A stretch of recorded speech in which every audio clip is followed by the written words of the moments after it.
ईश्वर पर विश्वास। एक दिन सुबह सुबह की बात है। गरिमा को सुबह उठते ही बहुत बेचैनी हो रही थी। उसे समझ में नहीं आ रहा था कि आखिर बात क्या है। गरिमा ने अपने छोटे से बेटे को तैयार करके स्कूल भेज दिया और नहाने के लिए चली गई। नहाकर पूजा की तैयारी करके वो पूजा करने ही वाली थी कि गरिमा के पति ने कहा, गरिमा आज नाश्ता जल्दी बना दो, आज मुझे ऑफिस जल्दी जाना है। खाना भी मैं वहीं पर खा लूँगा। गरिमा ने पूछा, इतनी जल्दी क्यों?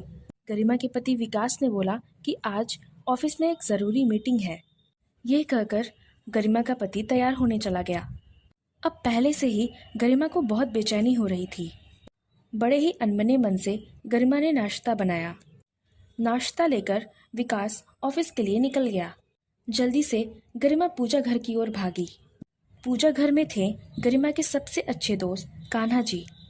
अब गरिमा ने कान्हा जी से अपने मन की सारी बात कह दी और कहने लगी कि मुझे आज डर लग रहा है। आप ही बताइए ना प्रभु कि क्या बात है। ऐसा डर तो मुझे आज तक कभी नहीं लगा। वैसे आप हमारे साथ हो तो किस बात की चिंता। सबका भला करना प्रभु, सब पर अपनी कृपा बनाए रखना। पूजा करने के बाद गरिमा घर का काम निपटाने में लग गई। उसे लगा कि जैसे सब ठीक हो गया हो। गरिमा बहुत हल्का महसूस कर रही थी। थोड़ी ही देर में उसके घर के दरवाजे की घंटी बजी। जब उसने दरवाज़ा खोला तो उसने देखा कि पड़ोस के अंकल और आंटी बड़े परेशान से खड़े थे। गरिमा ने उन्हें अंदर बुलाया। उन पड़ोस वाले अंकल जी ने कहा, आज विकास मिला था। वो कह रहा था कि वो बहुत जल्दी में है। आज सुबह 8 बजे वाली ट्रेन उसे पकड़नी है। गरिमा ने पूछा, जी अंकल जी, पर बात क्या है? तभी वो पड़ोस वाली आंटी रोने लगी और कही कि गरिमा, उस ट्रेन में तो आग लग गई और उसमें से तो कोई भी यात्री नहीं बचा था। ये सुनकर गरिमा के चारों तरफ अंधेरा छा गया। गरिमा की जो हालत थी उसे शब्दों में बयां करना बहुत मुश्किल था। गरिमा दौड़कर कान्हा जी के पास गई और कहा कि कान्हा, ऐसा तो हो ही नहीं सकता। फिर वहीं बैठकर गरिमा कान्हा कान्हा करने लगी। तभी गरिमा के मोबाइल पर फ़ोन आया, जो कि पड़ोस वाली आंटी ने उठाया और वो खुशी से चिल्लाने लगी कि बेटा, विकास का फ़ोन है, वो ठीक है। गरिमा ने आंखें खोलकर कान्हा जी को देखा। गरिमा को लगा कि जैसे कान्हा जी मुस्कुरा रहे हों। गरिमा भी मुस्कुराने लगी।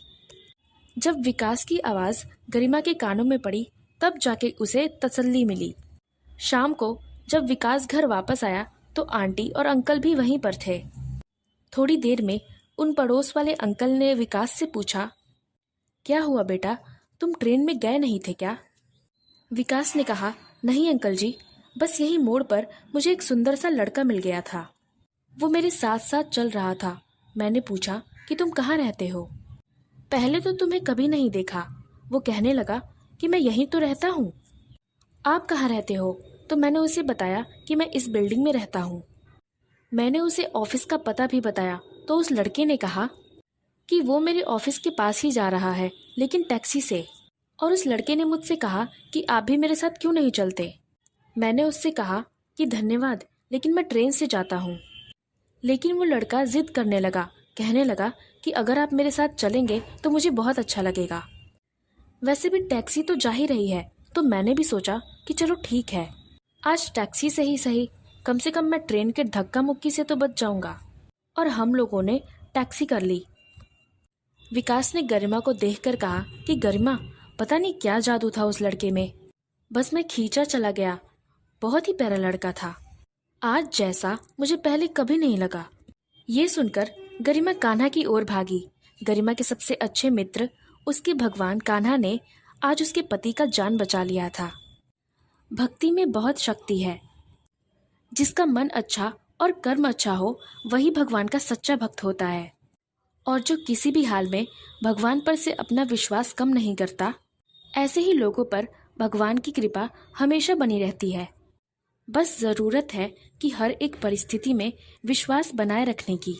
ऐसी और कहानियाँ सुनने के लिए सब्सक्राइब करें आपके चैनल नमो गुरु गोविंद को। धन्यवाद।